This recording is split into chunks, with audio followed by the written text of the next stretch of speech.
Hello ಸ್ನೇಹಿತರೆ, ಎಲ್ಲರಿಗೂ information YouTube ಚಾನಲ್ಗೆ ನಿಮ್ಮೆಲ್ಲ ಆತ್ಮೀಯವಾದ ಸ್ವಾಗತ. ಪ್ರಧಾನ ಜಿಲ್ಲಾ ಮತ್ತು ಸತ್ರ ನ್ಯಾಯಾಧೀಶರವರ ಕಚೇರಿ, ಉತ್ತರ ಕನ್ನಡ, ಕಾರವಾರ. ಇಲ್ಲಿ ಆದೇಶ ಜಾರಿಕಾರ ಮತ್ತು ಜವಾನ ಹುದ್ದೆಗಳಿಗೆ ಅರ್ಜಿಗಳನ್ನು ಆಹ್ವಾನಿಸಲಾಗಿದೆ. ಅದರ ಮೇಲೆ ದಿನಾಂಕ 5ನೇ ಆಗಸ್ಟ್ 2026 ದಿನಾಂಕದಂದು ಅಧಿಸೂಚನೆ ನೋಟಿಫಿಕೇಷನ್ ಕೂಡ ರಿಲೀಸ್ ಆಗಿದೆ ಸ್ನೇಹಿತರೆ. ಆನ್ಲೈನ್ ಮೂಲಕ ಅರ್ಜಿಗಳನ್ನು ಸಲ್ಲಿಸಲು ಪ್ರಾರಂಭ ದಿನಾಂಕ ಕೂಡ ನೋಡಿಕೊಟ್ಟಿದ್ದಾರೆ. 17/8/2026 ಆಗಿರುತ್ತೆ. ಕೊನೆಯ ದಿನಾಂಕ ಬಂದುಬಿಟ್ಟು 16/9/2026 ರಾತ್ರಿ 12 ಗಂಟೆವರೆಗೂ ನಿಮಗೆ ಕಾಲಾವಕಾಶವನ್ನು ಕೊಟ್ಟಿರ್ತಾರೆ. ಅದರ ಬಗ್ಗೆ ಈ ಒಂದು ವಿಡಿಯೋದಲ್ಲಿ ಸಂಪೂರ್ಣವಾದ ಮಾಹಿತಿಯನ್ನು ತಿಳಿಸ್ತೇನೆ. ಸ್ಕಿಪ್ ಮಾಡದ ವಿಡಿಯೋವನ್ನು ಸಂಪೂರ್ಣವಾಗಿ ನೋಡಿ. ಇದೇ ಥರದ ಹೆಚ್ಚಿನ ಉದ್ಯೋಗ ಮಾಹಿತಿಗಳನ್ನು ಕನ್ನಡದಲ್ಲಿ ತಿಳಿಯೋ ಇನ್ಫಾರ್ಮೇಷನ್ ಯೂಟ್ಯೂಬ್ ಚಾನಲ್ ಸಬ್ಸ್ಕ್ರೈಬ್ ಆಗಿಲ್ಲ ಅಂದರೆ ದಯವಿಟ್ಟು ಸಬ್ಸ್ಕ್ರೈಬ್ ಮಾಡಿ, ಬರ್ತಕ್ಕಂಥ ಬೆಲ್ಲೈಕನ್ ಕೂಡ ಕ್ಲಿಕ್ ಮಾಡ್ಬೋದು. ನೋಡಿ, ವಿಷಯ ಬಂದ್ಬಿಟ್ಟು ಆದೇಶ ಜಾರಿಕಾರ ಮತ್ತು ಜವಾನ ಹುದ್ದೆಗಳ ನೇಮಕಾತಿ ಬಗ್ಗೆ ಈ ಒಂದು ನೋಟಿಫಿಕೇಷನ್ ಇಲ್ಲಿ ರಿಲೀಸ್ ಆಗಿದೆ. ಕೆಳಕಂಡಂತೆ ವಿಡಿಯೋಗಳಲ್ಲಿ ನೋಡಿ, ಲಾಸ್ಟ್ ಕೊನೆವರೆಗೂ ನೋಡಿ, ನಿಮಗೆ ವಿಡಿಯೋ ಅರ್ಥ ಆಗುತ್ತೆ. ಅರ್ಜಿಗಳನ್ನು ಪ್ರಧಾನ ಜಿಲ್ಲಾ ಮತ್ತು ಸತ್ರ ನ್ಯಾಯಾಲಯ, ಉತ್ತರ ಕನ್ನಡ, ಕಾರವಾರದ ವೆಬ್ಸೈಟ್ ಆಗಿರ್ತಕ್ಕಂಥ Uttara Kannada district court government notice category recruitment ಅಥವಾ ಉತ್ತರ ಕನ್ನಡ ಡಿಸ್ಟ್ರಿಕ್ಟ್ ಕೋರ್ಟ್ ಗೌರ್ಮೆಂಟ್.in ನಲ್ಲಿ ನೀವು ನೀಡದ ಲಿಂಕ್ನ ಮುಖಾಂತರ ದಿನಾಂಕ 17/8/2026 16/9/2026 ರಾತ್ರಿ 12 ಗಂಟೆವರೆಗೂ ಅರ್ಜಿಗಳನ್ನು ಮಾತ್ರ ನೀವು ಸಲ್ಲಿಸತಕ್ಕದ್ದು. ಸರಿನಾ? ನೋಡಿ, ಆದೇಶ ಜಾರಿಕಾರರು 13 ಹುದ್ದೆಗಳಿಗೆ ಇಲ್ಲಿ ಅರ್ಜಿಗಳನ್ನು ಕರೆಯಲಾಗಿದೆ. ಇನ್ನು ಜವಾನ ಹುದ್ದೆಗಳು ಬಂದ್ಬಿಟ್ಟು 65 ಹುದ್ದೆಗಳಿಗೆ ಇಲ್ಲಿ ಅರ್ಜಿಗಳನ್ನು ಕರೆದಿದ್ದಾರೆ ಸ್ನೇಹಿತರೆ. ಆದೇಶ ಜಾರಿಕಾರ 13 ಆದರೆ ಜವಾನ ಅಂದರೆ ಪಿಯೋನ್ ಹುದ್ದೆಗಳಿಗೆ ಇಲ್ಲಿ 65 ಹುದ್ದೆಗಳು ಖಾಲಿ ಇವೆ ಸ್ನೇಹಿತರೆ. ಸರಿನಾ? ಇನ್ನು ನೇಮಕಾತಿ ವಿಧಾನ ನೋಡ್ತೀವಿ. ನೇಮಕಾತಿ ವಿಧಾನ ಹಾಗೂ ಆನ್ಲೈನ್ನಲ್ಲಿ ಅರ್ಜಿ ಸಲ್ಲಿಸಬೇಕಾದ ಜಾಲತಾಣಗಳು, ಇನ್ನು ಡೇಟ್ಗಳ ಬಗ್ಗೆ, ಇನ್ನು ಸ್ಯಾಲರಿ ಬಗ್ಗೆ ಎಲ್ಲ ಒಂದು ಮಾಹಿತಿಯನ್ನು ನೀಡಿದರೆ ನೋಡಿ. ನೇಮಕಾತಿ ವಿಧಾನ ಬಂದ್ಬಿಟ್ಟು ಕರ್ನಾಟಕ ಅಧೀನ ನ್ಯಾಯಾಲಯಗಳ ನಿಯಮಗಳು 1986 ತಿದ್ದುಪಡಿ ನಿಯಮಗಳ ಮೇಲೆ ನೇಮಕಾತಿ ನಡೆಯುತ್ತೆ. ಆನ್ಲೈನ್ನಲ್ಲಿ ಅರ್ಜಿ ಸಲ್ಲಿಸಲಿಕ್ಕೆ ನೀಡಿದ ಲಿಂಕನ್ನು ನಾನು ಆಗಲೇ ನೀಡಿದ್ದೇನೆ. ಉತ್ತರ ಕನ್ನಡ ಡಿಸ್ಟ್ರಿಕ್ಟ್ ಕೋರ್ಟ್ ಗೌರ್ಮೆಂಟ್.in ನಲ್ಲಿ ನೀವು ಹೋಗಿ ರಿಕ್ರೂಟ್ಮೆಂಟ್ ಬೋರ್ಡಲ್ಲಿ ಆಗಿರ್ತಕ್ಕಂಥ ನೀವು ಅರ್ಜಿಗಳನ್ನು ಸಲ್ಲಿಸ್ಕೊಳ್ಬೇಕಾಗತ್ತೆ. ಸರಿನಾ? ಲಾಸ್ಟ್ ಡೇಟ್ ಮತ್ತು ಕೊನೆ ಡೇಟ್ ಆಗಲೇ ಹೇಳ್ದಂಗೆ 17/8/2026 16/9/2026 ರಾತ್ರಿ 12 ಗಂಟೆವರೆಗೂ ಕಾಲಾವಕಾಶನ ಕೊಟ್ಟಿರ್ತಾರೆ. ಇಲ್ಲಿ ನಿಮಗೆ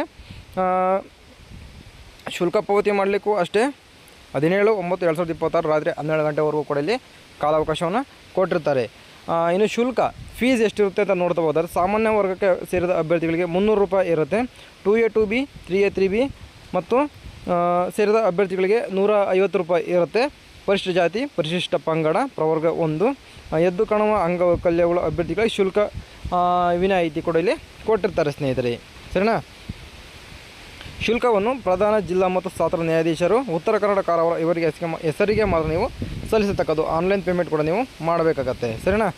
ವೇತನ ಶ್ರೇಣಿಯ ಸ್ಯಾಲ್ರಿ ಎಷ್ಟಿರುತ್ತೆ ಅಂತ ನೋಡ್ಕೋಬೋದಾದರೆ, ಆದೇಶ ಜಾರಿಕಾರರು ಹುದ್ದೆಗಳಿಗೆ ಸ್ಯಾಲ್ರಿ ನೋಡಿ 31,000ದಿಂದ ನಿಮಗೆ ಇನ್ಕ್ರೀಸ್ ಆಗಿ ನಿಮಗೆ 61,300 ರೂಪಾಯಿವರೆಗೂ ಸ್ಯಾಲ್ರಿ ಸಿಗ್ತಾ ಹೋಗುತ್ತೆ ನಿಮಗೆ.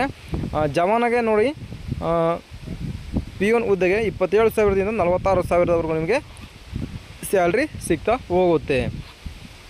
ಶೈಕ್ಷಣಿಕ ವಿದ್ಯಾರ್ಹತೆ ನೋಡಿ ಎಷ್ಟಿರಬೇಕಪ್ಪ ಅಂತಂದರೆ, ಆದೇಶ ಜಾರಿಕಾರರಿಗೆ ಶೈಕ್ಷಣಿಕ ವಿದ್ಯಾರ್ಹತೆ ನೋಡಿ SSLC ಪರೀಕ್ಷೆಯಲ್ಲಿ ಉತ್ತೀರ್ಣತೆ ಅಥವಾ ತತ್ಸಮಾನ ವಿದ್ಯಾರ್ಹತೆಯನ್ನು ಹೊಂದಿರಬೇಕಾಗತ್ತೆ. ಆದೇಶ ಜಾರಿಕಾರರಿಗೆ ಭಾರಿ ಮತ್ತು ಹಗುರ ವಾಹನ ಚಾಲನಾ ಅನುಜ್ಞಾನ ಪತ್ರ, ಡ್ರೈವಿಂಗ್ ಲೈಸೆನ್ಸ್, HMV ಮತ್ತು LMV ಹೊಂದಿರೋರಿಗೆ ಮಾತ್ರ ಆದ್ಯತೆಯನ್ನು ಇಲ್ಲಿ ನೀಡ್ತಾರೆ ಸ್ನೇಹಿತರೆ. ಸರಿನಾ? ಇನ್ನು ಜವಾನ ಹುದ್ದೆಗೆ ವಿದ್ಯಾರ್ಹತೆಯನ್ನು ನೋಡ್ತಾ ಹೋದರೆ, SSLC ಪರೀಕ್ಷೆಯಲ್ಲಿ ಉತ್ತೀರ್ಣತೆ ಅಥವಾ ತತ್ಸಮಾನ ವಿದ್ಯಾರ್ಹತೆಯನ್ನು ನೀವು ಹೊಂದಿರಬೇಕಾಗತ್ತೆ. ಕನ್ನಡವನ್ನು ಓದಲು ಬರೆಯಲು ನಿಮಗೆ ಕಡ್ಡಾಯವಾಗಿ ಬರಬೇಕಾಗತ್ತೆ ಸ್ನೇಹಿತರೆ. ಇದು ವಿದ್ಯಾರ್ಹತೆ ಬಗ್ಗೆ ಆಗಿತ್ತು. ಇನ್ನು ವಯೋಮಿತಿ ಬಗ್ಗೆ ನೋಡ್ತಾ ಹೋದಾದರೆ, ಕನಿಷ್ಠ 18 ವರ್ಷಗಳನ್ನು ನೀವು ಪೂರೈಸಿರಬೇಕಾಗತ್ತೆ ಅರ್ಜಿ ಆಗ್ತಕ್ಕಂಥ ದಿನಾಂಕಕ್ಕೆ. ಸರಿನಾ? ಸಾಮಾನ್ಯ ವರ್ಗದ ಅಭ್ಯರ್ಥಿಗಳಿಗೆ 40 ವರ್ಷ ಮೀರಿರಬಾರದು. ಪ್ರವರ್ಗ 2A 2B 3A 3B ಅಭ್ಯರ್ಥಿಗಳಿಗೆ 43 ವರ್ಷಗಳನ್ನು ಕೊಟ್ಟಿದ್ದಾರೆ. ಇನ್ನು ಪರಿಶಿಷ್ಟ ಜಾತಿ, ಪರಿಶಿಷ್ಟ ಪಂಗಡ, ಪ್ರವರ್ಗ ಹಾಗೂ ಪ್ರವರ್ಗ 1ಕ್ಕೆ ಸೇರಿದ ಅಭ್ಯರ್ಥಿಗಳಿಗೆ 45 ವರ್ಷಗಳನ್ನು ಇಲ್ಲಿ ಏಜನ್ನು ನಿಗದಿಯನ್ನು ಪಡಿಸಿದ್ದಾರೆ ಸ್ನೇಹಿತರೆ. ಸರಿನಾ? ಇನ್ನು ಸೇವಾ ಪರಿವೀಕ್ಷಣಾ ಅವಧಿ ನೋಡಿ, 2 ವರ್ಷಗಳ ಅವಧಿಗೆ ಅಥವಾ ಅಗತ್ಯವಿದ್ದರೆ ವಿಸ್ತರಿಸಬಹುದಾದ ಅವಧಿಗೆ ಇಲ್ಲಿ ವಿದ್ಯಾರ್ಥಿಗಳನ್ನು ನೇಮಕಾತಿಯನ್ನು ಮಾಡ್ಕೊಳ್ತಾರೆ ಸ್ನೇಹಿತರೆ. ಸಂದರ್ಶನ ಇರುತ್ತೆ. ಸಂದರ್ಶನ ನೋಡಿ, ಯಾವುದೇ ರೀತಿ ಎಕ್ಸಾಮ್ ಇರೋದಿಲ್ಲ, ಡೈರೆಕ್ಟ್ ನಿಮಗೆ ಇಂಟರ್ವ್ಯೂ ಕೂಡ ಇರುತ್ತೆ ಸ್ನೇಹಿತರೆ. ಅಭ್ಯರ್ಥಿಯು ಶೈಕ್ಷಣಿಕ ಅರ್ಹತೆ ಪರೀಕ್ಷೆಗಳಲ್ಲಿ ಗಳಿಸಿರುವ ಶೇಕಡಾವಾರು ಅಂಕಗಳ ಆಧಾರದ ಮೇಲೆ ಒಂದು ಹುದ್ದೆಗೆ 25 ಅಭ್ಯರ್ಥಿಗಳಂತೆ 1:1:25 ಅನುಪಾತದಲ್ಲಿ ಅತಿ ಹೆಚ್ಚು ಅಂಕಗಳು ಪಡೆದ ಅಭ್ಯರ್ಥಿಗಳನ್ನು ಅಧಿಸೂಚಿಸಿರುವ ಹುದ್ದೆಗಳ ಮೀಸಲಾತಿ ಗುಣವಾಗಿ ಸಂದರ್ಶನಕ್ಕೆ ಕರೆಯಲಾಗುವುದು. ಸಂದರ್ಶನಕ್ಕೆ ಒಟ್ಟು ಅಂಕಗಳನ್ನು ನಿಗದಿಯನ್ನು ಪಡಿಸಿರ್ತಾರೆ ಸ್ನೇಹಿತರೆ.